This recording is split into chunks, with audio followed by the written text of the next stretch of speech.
जम्मू कश्मीर में खिदमत सेंटर का गठन या निर्माण इसलिए किया गया ताकि जो सरकारी काम है वो घर के दरवाजे के पास ही हो जाए, आपको सरकारी दफ्तरों में लाइनों में खड़ा नहीं होना पड़े। लेकिन आज व्यथा ये है कि जम्मू कश्मीर में जो खिदमत सेंटर चलाने वाले लोग हैं वो परेशान हैं, सरकार से सवाल भी कर रहे हैं। क्या इनकी समस्याएं हैं, इनसे जानते हैं। सर, आपका नाम जानना चाहेंगे और क्या क्या परेशानियां हैं? मेरा नाम तनवीर हाजी है। I am working as a president for this association.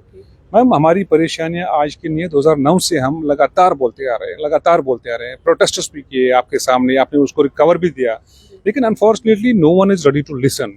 अब हम इसलिए आ जाए, हम ऐसे ही आए थे जस्ट सेक्रेटरी देखने के लिए, लेकिन पता नहीं क्यों लगा कि वातावरण कुछ चेंज हुआ है। इससे पहले हम आते थे, ऑन ही नहीं करते थे, ब्यूरोक्रेट्स अंदर भी नहीं आने देते थे। लेकिन जब से हुकूमत आई, अब समझ में आता है कि लोग क्यों बोलते, हमारे सीनियर्स बोलते थे हुकूमत का होना बड़ा जरूरी होता है, हम नहीं मानते थे।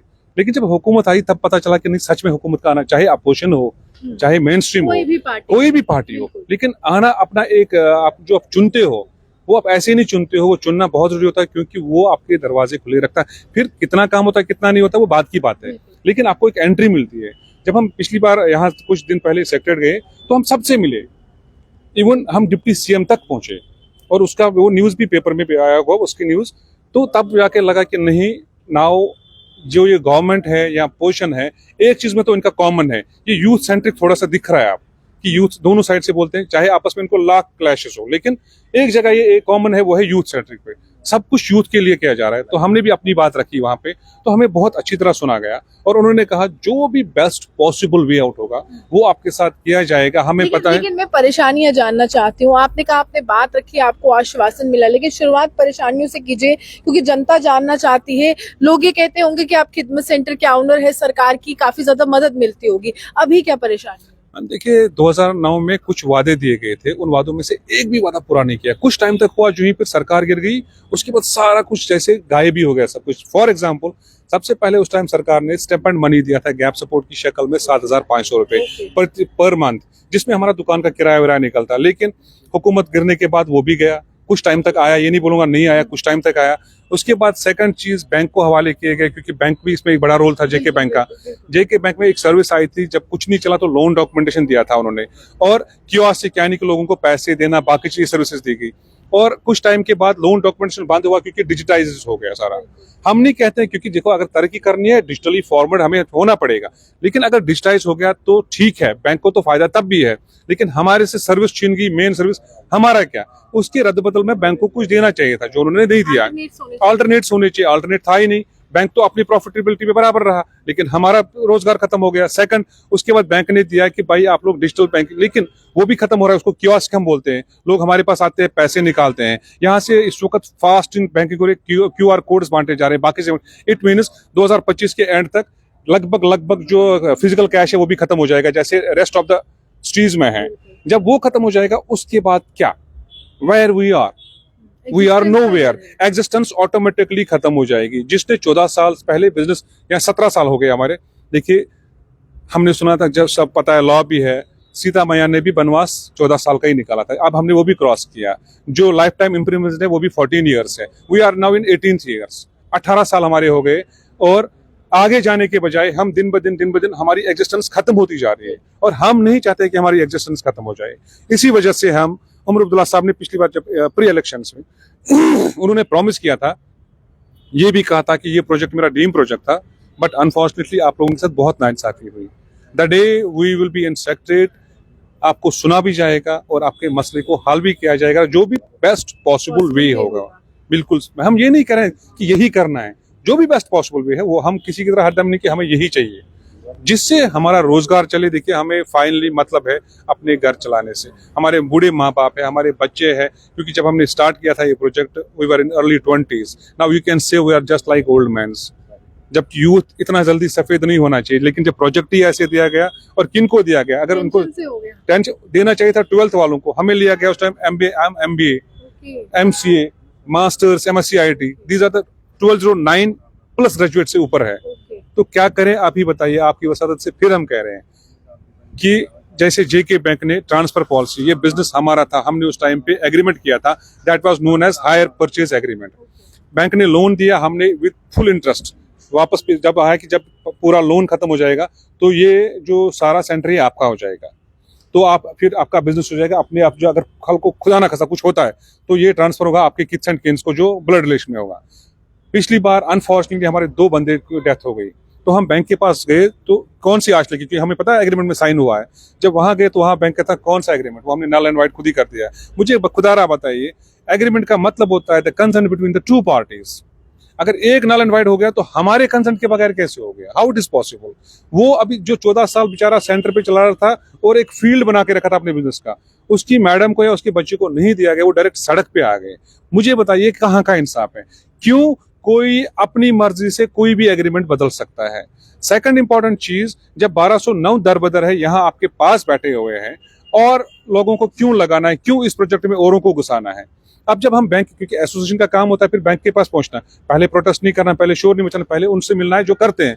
जब वहां गए, वहां उनसे पूछा, कह रहे हैं वहां से हम नहीं कर रहे हैं, ब्यूरोक्रेट्स हम पे दबाव डाल रहे हैं कि आप और लगाओ, कोई बात नहीं दरबदर हो जाए लेकिन और लगाओ एम्प्लॉयमेंट के नाम पे। मुझे बताइए ये एम्प्लॉयमेंट जनरेशन हुआ कि ये हम अनएम्प्लॉयमेंट को क्रिएट कर रहे हैं। यही वजह है, अगर आप देखेंगे J&K में सबसे ज्यादा इशू होता है यूथ का, जो हार्ट अटैक होता है, या सबसे ज्यादा जो इन्वॉल्व ड्रग में होता है यूथ हो रहा है, गलत रास्तों पे यूथ जा रहा है। क्यों जा रहा है? क्योंकि बेचारों के पास फिजिबिलिटी नहीं है कहीं घुसने की। एक MSc लड़का जब उसको कुछ नहीं मिलता है, और घर में तो आपको पता है माशाल्लाह ताने ठीक ठाक मिलते हैं सबको, और सोसाइटी से भी ताने मिलते हैं, वो जब हर जगह ट्राई करता है, लास्ट पे उसके पास 2, या तो बेचारा हार्ट अटैक से मर जाता है या किसी ऐसे नशे में जाता है जहां उसको फिर दुनिया की खबर नहीं रहती है। अगर इन सब चीजों को रोकना है तो यूथ ओरिएंटेड सेंट्रिक जो बनना पड़ेगा सरकार को। सबसे पहले यूथ को देखना पड़ेगा। जब यूथ खुश होगा, बिलीव इट, मैं उमर अब्दुल्ला साहब से रिक्वेस्ट करता हूं, please be youth centric so that the Jammu and Kashmir will be, वो बोलते हैं ना उसको, जो चमन हमने बोला था कि जन्नत है सारा, ये पता नहीं जन्नत की सारी, वो जन्नत तो नाम रह गया, बाकी सब खत्म हो गया। बाहर से लोग आते हैं, टूरिस्ट आते हैं, वो मजे करते हैं, ऐश करते हैं, लेकिन यहाँ का जवान बिल्कुल परेशान। मैं खुद अपनी बता रहा हूँ, बिलीव करिए रात को नींद नहीं आती है, क्योंकि पता चलता है कि आज तो मैंने 500 रुपया कमाया, कल अगर यही चीज जो ही QR कोड सारा डिजिटाइज हो जाएगा, व्हाट विल आई डू।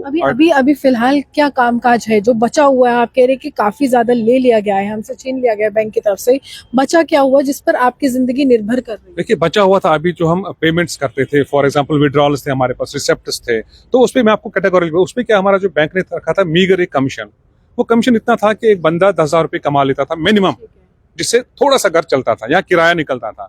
अब हर कोई क्या कोशिश करता है, हम पिछली बार बैंक से मिलने गए क्योंकि 6th 7th 8th 9th पे कमीशन हो गया, बाकी तो सबकी तरक्की हो रही है और यहाँ से महंगाई बढ़ रही है। हम बैंक के पास गए कि महंगाई हो रही है तो प्लीज हमारी कमीशन को थोड़ा सा एनहांस कर दीजिए। वी गॉट शॉक, और दूसरे दिन ऑर्डर आ गया, हमारा एनहांसमेंट की जगह डिक्रीजमेंट, वो भी 60%, मतलब जो 10,000 कमाता था वो 4-5 हजार पे पहुंच गया। अब मुझे बताइए, इस जमाने में पूरे वर्ल्ड मार्केट में दिखाइए एक कंपनी या एक बंदा या एक फर्म जहां पे डिक्रीज हो रहा हो। हम वी आर द ओनली बदकिस्मत लोग जो यहाँ से मांगने गए थे कुछ, वहां से हुआ कुछ, और उसके बाद हमने बोला सर ये क्यों हो रहा है, बोला जाओ जो करना है करो, दिस वाज द आंसर। और यहाँ से बैंक आप देखिए, क्योंकि आप मीडिया के पर्सन, आप देखते रहते हो, आप देखिए हर जगह पेपर में भी निकलता है bank earns 500 crore rupees profit, 700 crore rupees, 1000 crore, इस बात तो लिखा है कि हम 1000 करोड़ क्रॉस कर रहे हैं। अब 1000 करोड़ के जो, यानी वो आपका कट कर ही वहां से जा रहा है। आप, मुझे लगता है हमारा क्या सबका कट कर क्यों, क्योंकि मेरा जितना उतना तो है नहीं, हमारा मीगर अमाउंट था। अगर हम 1200 लड़कों का देखेंगे ना, अगर 1200 लड़कों में सिर्फ 50,000 रुपए भी कमाएंगे ना महीने के, it will not cross more than 3-4-5 crore rupees only. But if you are showing 1000 crore rupees, I don't think so there should be a problem with the 5 crore rupees with you should give more and more. आपको तो, क्योंकि आप उनके interviews देखिए, you deserve it, somehow you deserve it, आप highly qualified हैं, लेकिन वो भी नहीं नजर आ रहा है। बैंक को अपना ही रेवेन्यू देखना और कट शॉट आपसे। हम देखिए अभी क्या हुआ हमारे पास, बदकिस्मती, मैं अपने लिए नहीं कह रहा हूँ, जहां पे भी हम अच्छे हैं ना, वहां हमारे साथ पता नहीं क्यों गलत हो रहा है। क्योंकि देखिए हम, अगर आप इंटरव्यू देखेंगे बैंक के, आप बैंक के इंटरव्यू देखिए बैंक एम्प्लॉयज के, वहां पे वर्ड हमारे लिए यूज किया जाता है, Khidmat centres are the backbones of JK bank, लेकिन पता नहीं क्यों बैकबोन की रीढ़ की हड्डी तोड़ी जा रही है हमारे को लेकर। अब देखिए अभी मुझे उनका फिर से याद आ रहा है, जो बेचारे 14 साल इसको करते रहे फिर मर गए, उनकी फैमिली सड़क पे है। हमारा भी आगे जाके यही हाल होगा शायद, क्योंकि मैं पिछली बार बैंगलोर गया था, वहां पे देखा तो वहां पे 100% डिजिटलाइजेशन है, वहां 1 रुपये का भी फिजिकल कैश नहीं है। जिस दिन हमारे साथ आगे 2025-2026 max this will happen, where will you go? What will we do? देखिए, भविष्य की चिंता जो है इनको सता रही है। खिदमत सेंटर्स, खिदमत का मतलब क्या होता है? किसी की सेवा करना, परवाह करना, केयर करना। उमर अब्दुल्ला की सरकार ने इस एक योजना को लाया, एक बड़ा प्रोजेक्ट, उनका सपनों का प्रोजेक्ट, जिसको ड्रीम प्रोजेक्ट कहते हैं। लेकिन समय बीता और इतिहास ऐसा हो गया कि आज ये लोग 4 से 5 हजार रुपए महीना कमाते हैं।